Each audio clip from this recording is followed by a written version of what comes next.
예수님의 12제자의 이름을 전부 아시는 분 있습니까?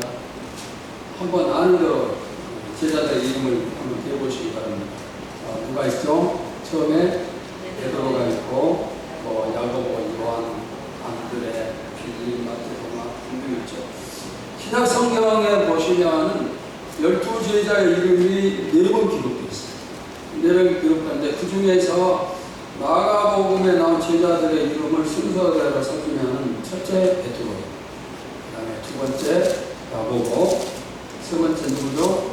요한. 여기 앞에 화면에 나오고 같이 보면서 읽어봅시다. 시작. 네 번째 안드레, 다섯 번 빌립, 여섯 번째 바돌로메, 일곱 번째 마태, 여덟 번째 도마, 아홉 번째 알포의 아들 야고보, 열 번째 다데오. 이 다데오는 또 다른 이름 야고보 아들 유다라 이렇게 기록된 성경도 있습니다. 11번째는 가나나인 시몬, 또 12번째는 가룟. 이 순서에 따라서 오늘은 두 번째로 이름을 올린 야고보에 대해서 살피도록 하겠습니다.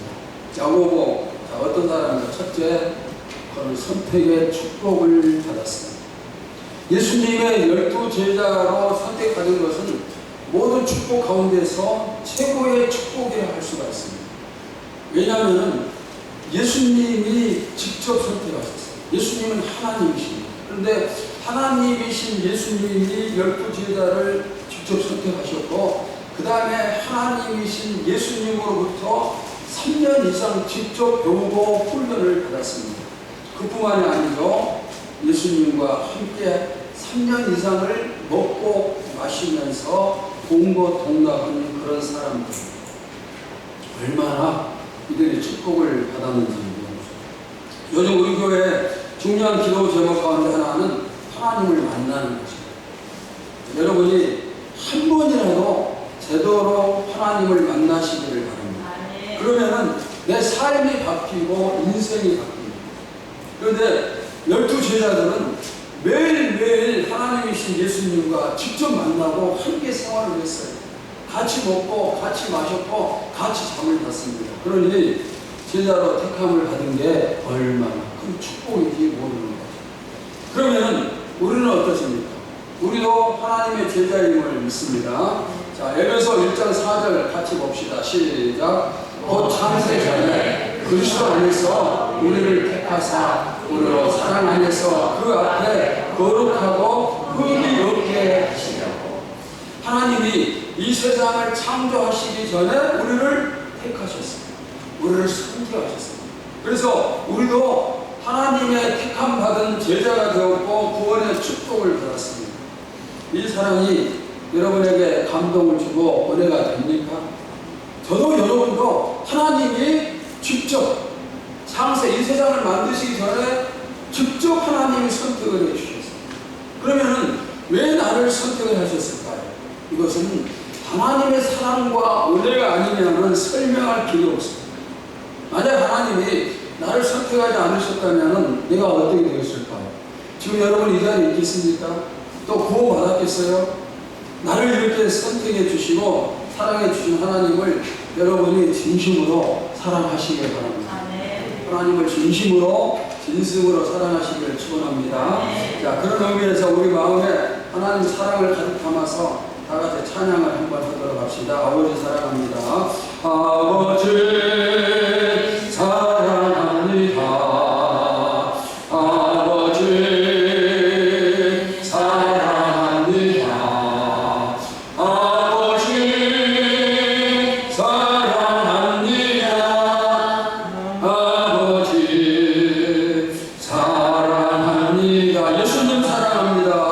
예수님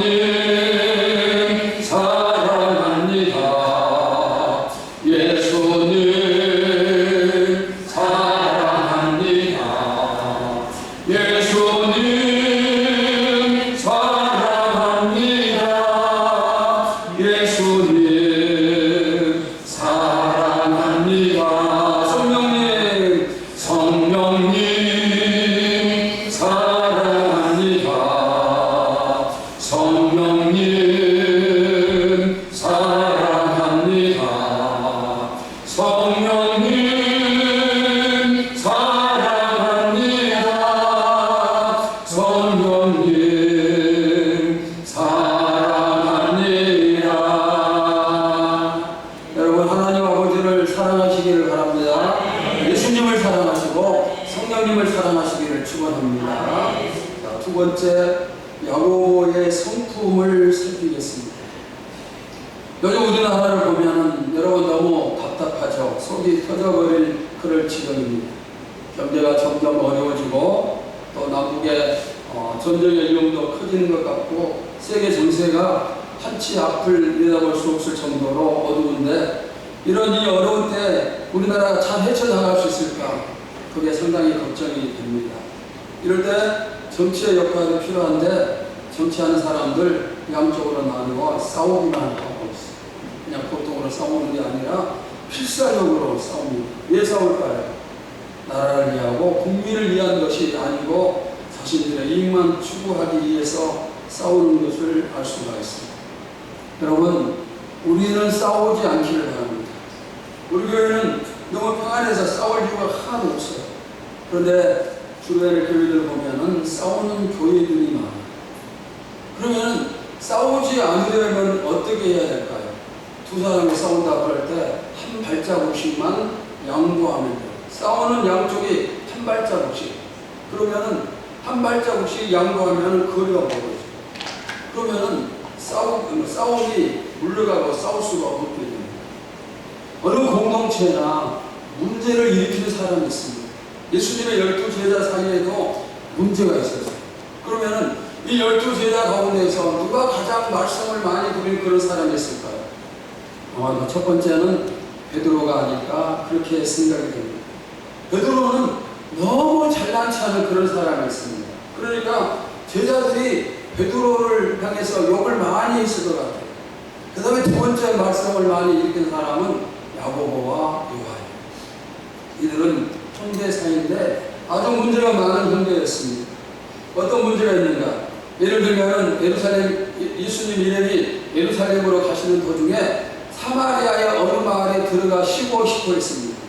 그런데 마을 사람들이 허락하지 않아서 주님이 들어가실 수가 없었습니다. 그때 야고보와 요한이 이렇게 말을 합니다. 누가복음 9장 54절 함께 봅시다. 시작. 제자 야고보와 요한이 이를 보고 이르되 주여, 우리가 그를 명하여 하늘로부터 내려 저들을 멸하라 하기를 원하시나이까. 자기 일행을 들어오지 못하게 했다고 해서 하늘로부터 불이 내려서 저 마을을 불태워버리자, 이렇게 요구를 합니다. 얼마나 성격이 과격합니까? 그래서 이 두 형제의 별명은 우레의 아들이에요. 본데 천둥과 같은 그런 성격입니다. 이런 성격이니까 제자들 사이에서 자주 문제를 일으킬 수밖에 없습니다. 한 번은 예수님이 십자가에 달려 돌아가신다고 말씀을 하십니다. 그 말을 듣고 아마 베드로가 즉각 반응을 했겠죠. 주님, 절대로 그런 일이 일어나서는 안 됩니다. 주님이 만약 죽으신다면 나도 함께 죽겠습니다. 내가 그 죽음을 맞겠습니다. 아마 이렇게 반응을 했을 것 같죠. 그리고 나머지 제자들도 침통하고 슬퍼하면서 주님 안 됩니다. 우리가 대신 막아주겠습니다. 이런 마음이었겠죠. 그런데 야고보와 요한은 다른 마음입니다. 자, 마가복음 10장 37절 봅시다. 시작. 여쭤오되 주의 영광 중에서 우리를 하나는 주의 우편에 하나는 좌편에 앉게 하여 주옵소서. 주님 십자가에 죽으시고 그런 건 우리는 상관없습니다. 나중에 주님이 왕이 되신다면 우리 형제를 우의정 좌의정 자리에 앉게 주시옵소서, 이렇게 요구를 합니다. 지금 주님이 십자가에 달려 돌아가신다고 말씀을 하셨는데 이 두 형제는 높은 벼슬 자리를 달라고 하는 거예요. 지금 어떻게 해야 됩니까? 다른 제자들처럼 주님 안 됩니다. 죽으시면 안 됩니다. 우리가 맡겠습니다. 대신 죽겠습니다. 이렇게 말을 해야 되지 않을까요? 그런데 그 순간 이 두 사람은 높은 자리를 요구를 합니다. 참으로 철이 없고 이기적입니다. 예수님이야 죽든 살든 나만 잘 되면 된다, 그런 마음입니다. 이런 모습을 보면서 야고보와 요한의 성품이 어떤지 알 수가 있겠죠. 예수님이 이 땅에 오신 목적이 무엇입니까? 왕노릇하고 섬김을 받고 높임을 받기 위함이 아닙니다. 주님은 희생하러 오셨어요. 우리를 구원하기 위해서 십자가를 지러 오셨고 천지만물을 지으신 전능하신 하나님이 우리를 섬기기 위해서 이 땅에 오셨습니다. 종노릇하기 위해서 오셨어요. 예수님은 오로지 희생이요 손해보는 삶만 사셨습니다. 그러면서 우리를 향해서 말씀하십니다. 너희도 낮은 자가 되고 섬기는 자가 되고 대접하는 자가 되고 희생하는 자가 되라, 이렇게 말씀하셨습니다. 여러분, 주님의 이 말씀에 순종하는 우리 모두가 되기를 바랍니다. 그러면 예수님은 왜 우리에게 구원을 주셨고 십자가까지 지신 분이신데 자꾸 너희가 손해보라, 희생하라 이렇게 말씀을 하실까요? 왜 그러실까요? 그것조차도 우리를 사랑하시는 거예요. 사랑하시기 때문입니다. 어떤 사랑? 우리에게 축복을 주시기 위함이에요. 자, 성경의 법칙을 몇 가지 살펴보도록 하겠습니다. 누가복음 6장 38절 봅시다. 시작. 주라, 그리하면 너희에게 줄 것이니 곧 보이려 누르고 흔들어 넘치도록 하여 너희에게 안겨주리라. 우리가 먼저 주면은 하나님이 흐르고 넘치도록 우리에게 채워주시는 거예요. 그러니까 주님이 먼저 주라 말씀하십니다. 자, 누가복음 6장 31절 봅시다. 시작. 남에게 대접을 받고자 하는 대로 너희도 남을 대접하라. 내가 먼저 남을 대접하면은 다른 사람들이 나를 대접하는 거예요. 그러니까 먼저 해야 돼요.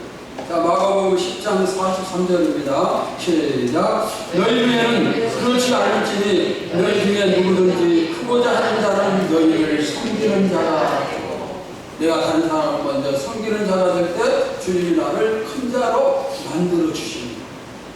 자, 마가복음 10장 44절도 봅시다. 시작. 너희 중에 누구든지 으뜸이 되고자 하는 자는 모든 사람의 종이 되어야 하라. 내가 먼저 모든 사람의 종이 되면은 주님이 나를 으뜸의 사람으로 만들어 주십니다. 여러분이 오늘 우리 모인 이 사람들 가운데서 으뜸의 사람, 제일 높은 사람이 되고 싶다. 그러면 먼저 모든 사람의 종이 됩니다. 내가 먼저 다른 사람의 종이 되면은 하나님이 나를 높여주시는 겁니다. 내가 먼저 희생을 할 때 그 다음에 축복이 따라온다는 이 순서를 잊지 마시기 바랍니다. 주님은 이것 때문에 우리에게 먼저 희생하라고 말씀을 하신 겁니다. 자, 이 시간에 우리 자신의 성품을 한번 생각해 보기 바랍니다. 나는 어떤 성품입니까? 가정이나 교회 공동체에 평화를 가져다 주는 그런 성품인가? 아니면 공동체에 평화를 파괴하는 그런 성품입니다. 여러분은 평화를 세우는 성도가 되시기를 바랍니다. 그럼 어떻게 하는 게 가능할까요? 앞에서 말씀드린 것처럼 다툼이 있을 때 내가 어떻게 하라? 한 발자국만 양보하면 됩니다. 그러면서 예수님처럼 살기를 예를 쓸 때 우리가 가는 곳마다 평화가 임하게 됨을 믿습니다. 내가 희생하고 손해보고 나를 낮추고 나보다 더 어려운 사람에게는 내 것을 나눠주고, 그러면은 이 세상의 모든 사람이 나를 사랑하고 좋아할 수밖에 없어요. 내가 이런 사람이라면은 내가 가는 곳에 다툼이 일어날 수가 없어요. 제가 교회마다 살펴보니까 교회마다 각각 다른 성품이 있어요. 물론 같은 이제 그런 목적도 있지만 교회의 목표가 전부 다 다르다는 것을 볼 수가 있는데, 그러면 우리 천일교회의 목표는 무엇입니까? 우리의 비전은 사도행전적인 교회, 명품교회, 지도자 교회입니다. 그리고 여기에 더 첨부해서 주는 교회, 그 다음에 나라와 민족을 위해서 열심히 기도하는 것, 이것이 우리 교회의 목표입니다. 제가 특별히 여러분에게 주는 교회가 되기를 위해서 설교도 많이 했고 강조를 많이 했습니다. 그리고 실천하도록 최선을 또 다했습니다. 방금 설교 전에 교회 소식을 전할 때도 광고가 나갔는데 한 교회 선교비를 후원한다고 광고를 했습니다. 우리가 전염이 많아서 선교하고 구제하는 것은 아니잖아요. 우리 교회도 약한 교회고 우리 교회 안에도 어려운 성도들이 많이 있습니다. 그럼에도 불구하고 우리가 다른 교회와 나누기를 힘쓰는 것은 그것이 바로 주님의 명령이기 때문에, 그 교회들이 우리보다 더 힘든 교회들이기 때문입니다. 새별교회라고 있습니다. 그 교회는 지금 상가 지하실에 자리하고 있습니다. 그리고 목사님 자녀들이 무려 8명. 지하실 조그만 교회에서 8명의 자녀들이 있고 목회를 하니 얼마나 힘들겠어요. 제가 요즘에 새벽에 기도할 때마다 하나님이 저희 마음에 이런 명령을 주셨습니다. 서별교회가 지하철에 있는 개척교회고 자녀가 8명이나 되는데 얼마나 힘들겠느냐, 너희 교회가 좀 돌아봐야 되지 않겠느냐. 자꾸 기도할 때마다 그런 명령을 하나님이 저에게 주심을 느꼈습니다. 그래서 이번에 또 순종을 하게 되었습니다. 우리 교회의 성품이 하나님이 기뻐하시는 성품이 되기를 바랍니다. 우리 선일교회가 나라와 민족을 위해서 기도하고 또 기도하는 교회, 그리고 주고 또 주는 그런 교회가 되기를 축원합니다. 여러분의 성품도 기도하는 성품이고 주는 성품이 되기를 주님의 이름으로 축원합니다. 만약에 교회의 성품과 내 성품이 오늘 본문에 나오는 야고보와 같이 안 좋은 성품이면 어떻게 해야 되는가? 그럼 어떻게 될까요? 자, 한번 대답해 보십시오. 교회의 성품이 바뀔까요? 안 바뀔까요? 저는 안 바뀔 것 같아요. 왜냐하면 교인을 보니까 성교하는 교인은 죽어라고 성교를 해요. 아무리 교회가 어려워도 포기하지 않아요. 그 다음에 기도가 사명인 교회는 죽어라고 기도하고, 주는 교회가 사명인 교회는 자기 교회의 기둥을 뽑아서라도 주는 일에 힘을 씁니다. 그리고 반대로 어떤 교회, 싸우는 교회는 보니까 끝까지 싸워요. 얼지 못하고 계속 싸워요. 그러니까 교회의 성품이 잘 바뀌지 않아요. 그러면은 사람의 성품은 바뀔까요? 안 바뀔까요? 여러분, 바뀔까요? 안 바뀔까요? 여러분 자신을 한번 생각해보세요. 바뀝니다? 안 바뀝니다? 제가 목회하면서 느낀 것은 사람의 성품이 바뀌는 것도 너무너무 어려워요. 은혜가 있을 때는 좋은 성품으로 바뀌는 것 같아요. 그런데 은혜가 좀 떨어지면은 옛날에 안 좋은 성품이 다시 나오죠. 그럼 안 좋은 성품이 좋은 성품으로 바뀌는 것은 불가능한가? 그건 안 해요. 어렵지만은 바뀔 수가 있습니다. 그럼 어떻게 해야 바뀔 수 있는가? 이 부분은 좀 뒤에 말씀을 드리도록 하겠습니다. 자, 세 번째, 야고보의 순종입니다. 사도행전 2장을 보시면 오순절날 성령이 임했습니다. 함께 모여있던 120명 모두가 불같이 뜨거운 성령의 충만함을 받았는데, 그때부터 성령의 시대가 시작이 됐습니다. 날마다 믿는 자가 더하고 성령의 역사하심이 차고 넘칩니다. 교회가 놀라운 꿈을 이룹니다. 우리가 지난 시간 살폈던 것처럼 베드로가 설교 한번 했더니 몇 명이 회개했습니까? 3,000명이 회개하고 구원을 받았습니다. 교회가 감당할 수 없을 정도로 엄청나게 부흥이 됩니다. 그때 사도들이 그들을 관리하다 보니까 기도하고 설교하는 일에 힘을 썼지를 못합니다. 그래서 그 일을 감당하시도록 7명의 집사를 세웁니다. 그 중에 한 사람이 스데반입니다. 얼마 후에 스데반은 복음을 전하다가 돌에 맞아서 순교를 당합니다. 기독교 역사상 첫 번째 순교다. 그리고 이어서 야고보의 순교가 이루어집니다.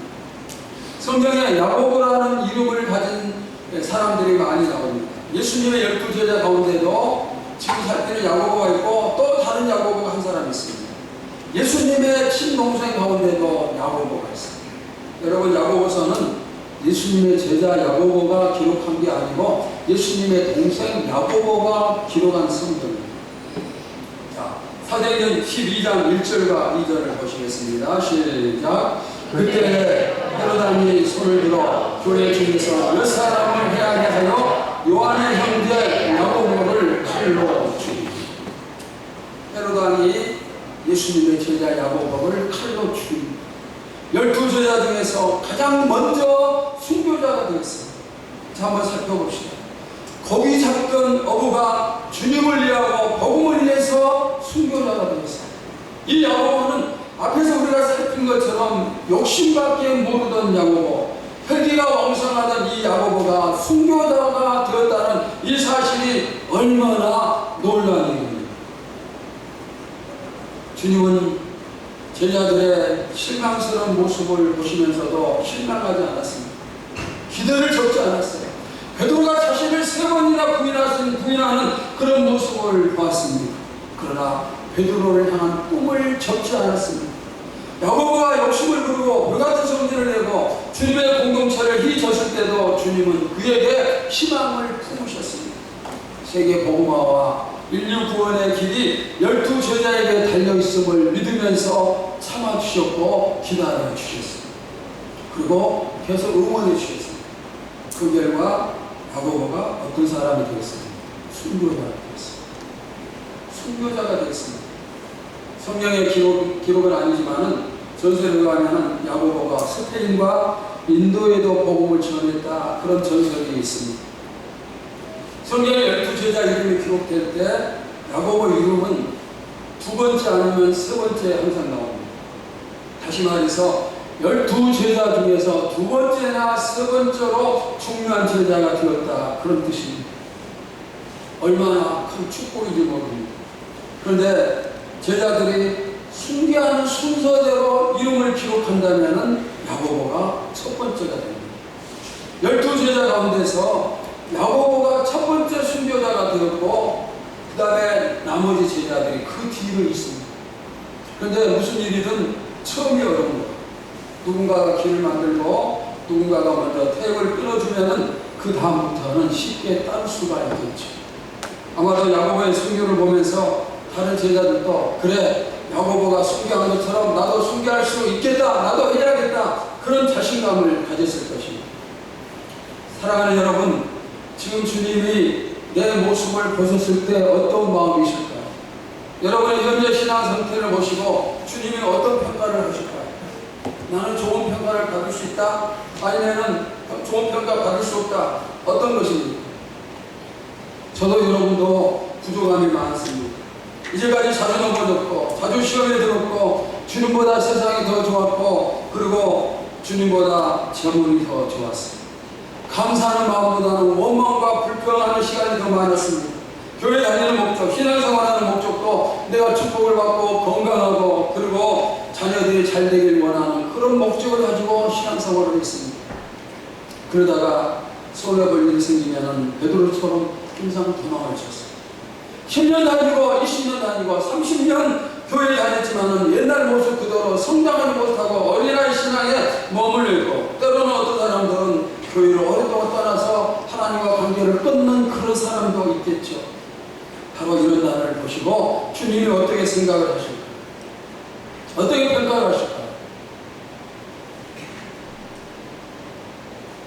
어떻게? 실망? 주님이 실망하실까요? 더 이상 희망을 품지 않으실까요? 여러분도 저도 주님 보시기에 형편없이 부족하죠. 그러나 그럼에도 불구하고 주님의 기대는 엄청나게 큼을 믿으시기를 바랍니다. 여러분을 향한 주님의 기대가 엄청 크다는 것을 꼭 믿으시기를 바랍니다. 우리 교회를 향한 기대도 엄청 큼을 믿어야 됩니다. 야고보가 그 흠 많고 문제 많았던 야고보가 변화해서 뭐가 되었어요? 순교자가 되었어요. 순교자가 되었습니다. 나도 그렇게 변할 수가 있습니다. 주님이 나에게 기대하시면은 그 기대대로 이루어지는 거예요. 주님이 기대하시는데 누가 막겠어요? 그러니 현재의 모습이 또 이제까지의 모습이 부족했던 그런 믿음이라 할지라도 실망하지 말고 포기하지 말고 주님의 기대가 이루어지기를 기다리시기를 바랍니다. 나는 못하지만은 주님은 하실 수가 있습니다. 지금 모습 형편없지만 훗날라도 야고보처럼 순교자의 길까지도 갈 수 있게 되음을 믿습니다. 이 시간에 주님의 기대하심을 느끼시기를 바랍니다. 나를 바라보시면서 아름다운 꿈을 꾸시는 주님의 마음을 느끼시기 바랍니다. 주님은 나를 절대로 포기하지 않으세요. 또 우리 교회도 절대로 포기치 않습니다. 우리가 꿈꿀 때 꿈대로 이루어집니다. 믿음을 바라는 것들의 실상입니다. 지난 두 주에 걸쳐서 베드로를 살폈죠. 특별히 실패한 베드로가 어떻게 회복됐는가, 어떻게 주님이 회복시켜 주시는가, 그 모습을 살폈어요. 이제 오늘 우리가 야고보를 살피고 이제 우리의 차례임을 믿습니다. 저와 여러분이 주님의 특별한 기대와 사랑 속에 베드로처럼 야고보처럼 새 사람이 되어짐을 믿습니다. 훗날 우리의 이름이 기록될 때 순교자의 명단에도 오를 수가 있고 또 가장 충성스러운 사람들의 명단에도 오를 수 있음을 믿으시기 바랍니다. 네 번째, 그럼 해답이 무엇입니까? 형편없던 야고보가 순교자가 된 해답이 무엇입니까? 무엇이 야고보를 이렇게 변화시켰는가? 자, 우리 사도행전 2장 1절에서 4절 교독을 하시겠습니다. 오순절 날이 이미 이름에 그들이 다 같이 한 곳에 모였더니 호련히 양으로부터 하고 강한 바람과 소리가 있어 그들이 앉은 공기에 가득하며 마치 불의 해처럼 갈라지는 것들이 그들에게 보여 각 사람 위에 하나씩 임하여 있더니 그들이 다 성령의 충만함을 받고 성령이 말하려 하심을 따라 다른 언어들로 말하기를 시작합니다. 여러분, 해답이 뭐예요? 해답이 뭐예요? 성령 충만함.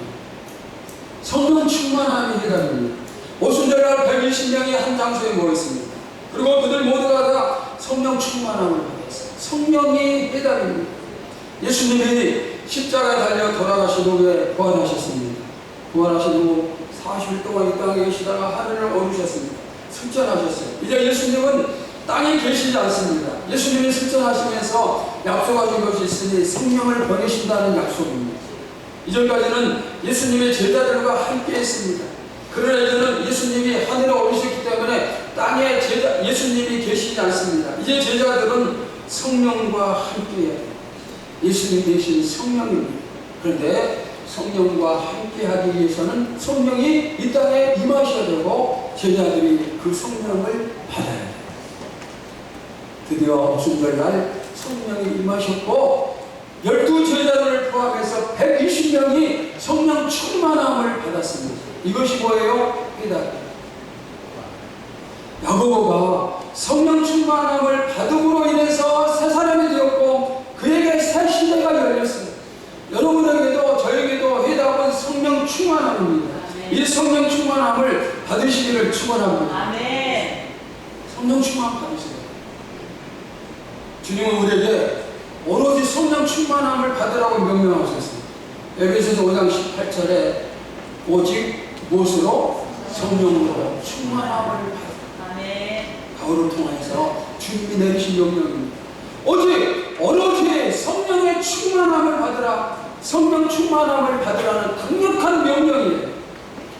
오직 이 세상에서 이제까지 우리는 오직 세상이었는데 이제는 오직 예수로 오직 주의 영광으로 바뀌어야 됩니다. 성령 임하고 성령 충만함을 받으면은 바뀌는 거예요. 야고보가 바뀌었습니다. 우리도 바뀔 수가 있습니다. 아멘. 그러기 위해서는 성령 충만함을 받아야 되는 거예요. 아멘. 우리가 모일 때마다 성령 충만 받기를 바랍니다. 아멘. 성령 충만함은 한 번 받고 끝나는 게 아니에요. 계속해서 수시로 쉬지 않고 성령 충만함을 받아야 됩니다. 예배 시간마다 기도 시간마다 우리가 모일 때마다 성령 충만에 임하기를 주의 이름으로 축원합니다. 아멘. 다시 말씀드려요. 해답이 무엇이에요? 성령 충만. 아멘. 성령 충만입니다. 여러분 성령 충만을 사모하고 꿈꾸고 또 꿈을 꾸시기를 바랍니다. 아멘. 그래도 우리 교회와 우리 모두가 다 성령 충만의 축복을 누림을 믿습니다. 아멘. 자, 그러면 이 성령 충만함을 받아야 되는데 어떻게 해야 받는가? 즉 성령 충만함을 받는 해답이 무엇입니까? 자, 사도행전 1장 12절에서 14절 한번 보도록 합시다. 함께 봅시다. 시작. 제자들이 감람원이라는 산으로부터 예루살렘에 돌아오니 이 산은 예루살렘에서 가까워 안식일에 가기 알맞은 길이라. 들어가 그들이 요한의 다락방으로 올라가니 베드로, 요한, 야고보, 안드레와 빌립, 도마와 바들로메, 마태와 알페오의 아들 야고보, 셀로신 시몬, 야고보의 아들 유다가 다 거기 있어 여자들과 예수의 어머니 마리아와 예수의 아버지와 더불어 마음을 같이하여 오로지 무엇을 기도에 주셨습니다. 성령 충만 받는 방법 뭐예요? 성령 충만 받는 방법이 뭐예요? 오로지 뭐예요? 기도. 오로지 기도. 120년이 한 곳에 모였습니다. 그리고 기도합니다. 예수님의 승천하시면서 명령하시자마자 그들이 모여서 기도하기 시작하는데 열흘 동안 계속 기도가 이루어졌겠죠. 그런데 그 기도가 그냥 기도가 아니라 여기 마지막 말씀에 뭐예요? 오로지 기도에 힘씁니다. 여기 오로지라는 단어가 무슨 뜻인지 여러분 잘 아시겠죠? 모든 힘을 전부 다 쏟아부으면서 다른 것 아니라 오직 한 가지 그리고 그렇게 기도에 힘을 쓴 결과 성령 충만이 임하였습니다. 여러분 지금도 마찬가지예요. 우리가 기도하면 성령이 임합니다. 성령이 임하면은 믿음의 사람으로 바뀌고, 그리고 나가서 주님을 위해서 내가 죽을 수도 있는 순교의 길까지도 갈 수 있는 성도가 되는 겁니다. 바로 성령 충만의 해답이고, 성령 충만을 받는 해답은 오로지 기도입니다. 여러분 기도하시기 바랍니다. 기도가 해답입니다. 기도하면 하나님이 역사하십니다. 지금 우리 교회의 간절함은 두 가지, 요즘 제가 자꾸 강조를 하고 있는 두 가지는, 첫째는 뭐예요? 하나님을 만나자. 두 번째는 성령 충만함을 받자. 하나님을 만나고 성령 충만함을 받아서 교회의 새 시대, 여러분 가정의 새 시대, 여러분 개인의 신앙의 새 시대를 열자는 것입니다. 안 된 말이지만 여러분 언제까지 요 모양, 요 꼴로 신앙생활을 해야 될까요? 벗어나야 되지 않겠어요? 이제는 바뀌어야 되지 않겠습니까? 우리가 왜 12제자를 살핍니까? 그들의 처음 모습 형편은 없었지만 그러나 바뀌었습니다. 그들에 의해서 세계 복음화가 시작이 되고 복음의 문이 활짝 열렸어요. 바로 그들을 단장합니다. 이 시간 여러분 두 손을 가슴에 모으시기 바랍니다. 그리고 다 같이 눈을 감고 통성으로 잠깐 기도하겠습니다.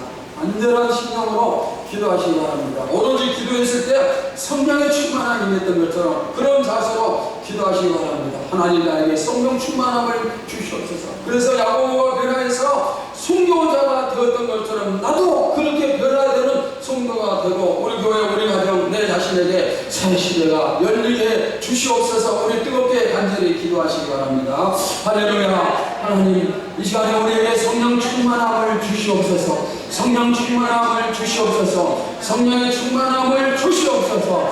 아버지 하나님이여, 문제 많았던 야고보가 변화해서 성령 충만함 받고 복음을 위해서, 주님을 위해서 순교자의 길까지 갈 수 있었던 것처럼 주여 우리도 바뀌기를 원합니다. 언제나 항상 머물러 있는 어린아이 신앙에서 아버지 하나님 그 자리가 있겠습니까? 이제는 성숙하게 하옵소서. 이제는 자라나게 하옵소서. 이제는 아버지 하나님 어떤 손의 길도 어떤 인생의 길도 마다하지 않고 갈 수 있게 하시고, 더 나아가서 야고보처럼 주님을 위해서 죽으라면 죽을 수도 있는 그런 믿음을 가질 수 있게 하여 주시옵소서. 오직 성령의 충만함을 받으라고 명령하시 주님, 이 시간에 성령 충만함을 간절히 사모합니다. 성령의 충만함을 주시옵소서. 성령의 충만함을 주시옵소서. 성령의 충만함을 주시옵소서. 오 주님 역사하시옵소서. 믿습니다. 은혜가 풍성하신 아버지 하나님, 우리의 성령 충만함을 주시옵소서. 성령 충만함 받은 야고보가 변화해서 순교자의 길을 갔던 것처럼 우리도 변화해서 오직 주님, 오직 예수 영광을 위해서 살아갈 수 있는 성도들 되게 하여 주시옵소서. 예수님의 이름으로 기도하옵나이다. 아멘.